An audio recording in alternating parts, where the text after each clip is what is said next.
تفہیم کے معزز ساتھیوں، السلام علیکم ورحمۃ اللہ وبرکاتہ۔ اللہ تعالیٰ سے دعا ہے کہ آپ کی زندگی مشکلات سے مکمل آزاد ہو۔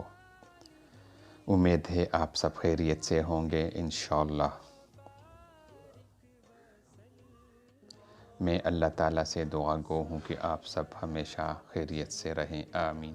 آئیے آج سے قرآن حکیم کی تعلیمات اور آیات سے زندگی کے مشکلات کا ازالہ کریں۔